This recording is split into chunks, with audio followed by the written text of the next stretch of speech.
Hi there friends, welcome back to another episode of Generation Tech. My name is Alan. On this channel, we criticize the Jedi Order a lot. For one, we're huge fans of the prequels and the Old Republic, so we're aware of the Jedi's shortcomings, their fears, and crimes against civilization. But what we rarely do on this channel is give some actual solutions that might help fix the Jedi Order or make them a better organization. So today we're going to look at 5 different things that would really help change the Jedi Order in a positive way. The practice of taking babies from their parents before they can even form their earliest memories became common practice sometime after the Russo Reformation. During the height of the New Sith War, when both the Jedi and Sith were taking massive casualties on the battlefield, they would basically recruit anyone. It didn't matter what age they were, as long as they were a little bit force sensitive. You had a lot of incompetent force users during this period of time. The argument against this practice was made by the Jedi of more peaceful times during the Golden Age of the Republic. They believed it would be easier to shape a newborn who is basically a blank slate, rather than try to shape an individual who's a little bit older and has already developed views on the world. This leads us to one of the Jedi Order's biggest problems, its obsession with controlling every aspect of its members' lives. It's a common mistake that a lot of organizations, companies, and even belief systems make. They demand uniformity because they're terrified of losing control. And by doing this, they actually usually hurt that organization and make any kind of progress almost impossible. I argue that only accepting newborns into their organization will hurt the Jedi Order in the long run. First, this entire process is pretty unethical. The Jedi are never given a choice on whether they want to be a Jedi. They're basically born into the system. In that way, they're not all that different from the clones who are born to be soldiers of the Republic. They don't really get a choice either. Also, a lot of Jedi younglings never make it to the stage of Padawan and Jedi Knight. Far more younglings enter the Jedi service branches, which are far less interesting and glamorous. This is why I believe, along with the trials that the Jedi are given at a young age, they should also be allowed to go out into the world and see what's out there, and they should be given a choice on whether they want to stay in the Jedi Order or pursue a different type of life. Also, in different periods of history, sometimes children were removed forcibly from their parents because of fear that force sensitives could fall into the hands of the Sith. An organization that has no other clear authority aside from their perceived moral high ground has to be really careful not to commit these type of abuses. More importantly, by only allowing newborns into the organization, it hurts the Jedi Order's ability to stay grounded and connected to the outside world. The Jedi control every aspect of who comes into the Jedi Order and what kind of ideas they bring in. This really creates a groupthink environment that is perpetuated by the next generation of Jedi who are born in that same bubble.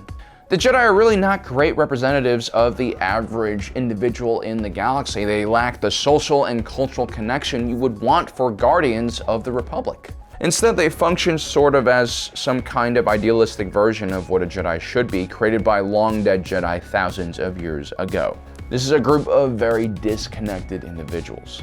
We've established in previous videos that children need to have some kind of caretaker at those crucial young ages when developmental milestones are met every few months.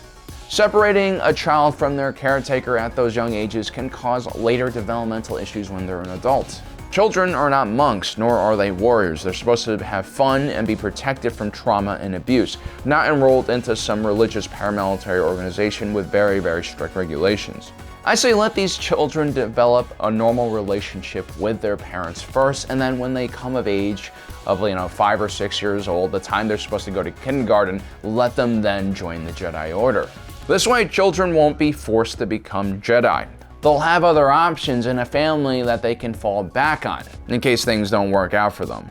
Because even the Jedi should have choice, because the Republic is all about creating liberated individuals who have true freedom. Is it really that big of a problem also to know who your parents are and to love them? Is it really that big of an issue to develop romantic feelings for another person and have kids and cherish your family? These are all a part of the human experience, and by banning these things, the Jedi are removing the most important parts of these individuals. Anakin Skywalker was a pretty messed up kid by the time he showed up on Coruscant, but the events that led to his fall to the dark side all occurred during his Jedi career. Did Anakin massacre that village of Tusken Raiders because he had an attachment to his mom? Or was it because the Jedi left his mom to die as a slave on Tatooine because Anakin couldn't have any attachments to her? Did Anakin join the dark side and cut off Mace Windu's arm because he loved Padme? Or was it because Anakin never asked for any advice from the Jedi about his situation because they would have kicked him out had they found out he was married to Padme? I mean, seriously, if you know anything about the Sith, they're really the last people you want teaching you about preserving an individual's life or bringing someone back from the dead. The Sith only know about death and decay, and if they somehow manage to bring back your loved one, well, sometimes dead is better. The light side of the Force is what preserved life. It's what healed illnesses. It repaired flesh and tissue and extended a person's well-being. Had Anakin let the Jedi know about his conversations with Palpatine about Darth Plagueis, the Wise, Yoda, and the High Council would have immediately caught on to Palpatine being involved with the Sith. This could have saved the entire Jedi Order. Rules and regulation are a great place to start when you want to build a stable society, but they're not really perfect for judging each individual situation. The enforcer of these rules and laws also need to be human beings, not an alien, and make room for interpretations. The police officer who buys groceries for the woman accused of shoplifting in order to feed their family during Christmas time is actually creating a better society than the police officer who follows the law, puts those two women into jail, and therefore leaves their children without a parent, which means social services will have to probably step in. This not only produces more of a burden on taxpayers and the state, it also breaks apart a family, which can lead to even more issues for the children in the long run. A better and kinder society starts with education and shared values. It's not about enforcing rules and ethics, but letting people see for themselves why it's beneficial to act in a social and kind way. Fundamentalism and extremism are a huge problem because it forces people to see just black and white. This also makes it easier for people to not critically think about situations and see the nuance in situations. Critical thinking can lead to empathy, which can lead to understanding, which can lead to longer-term solutions and better outcomes, like that police officer who decided to actually help his community. Unfortunately, the Jedi have devolved into extremism and fundamentalism, which is why they've become a problem for the galaxy. If an individual is a Sith, we kill them, no questions. No consideration of the consequences of those actions and how it can affect everyone related to the situation.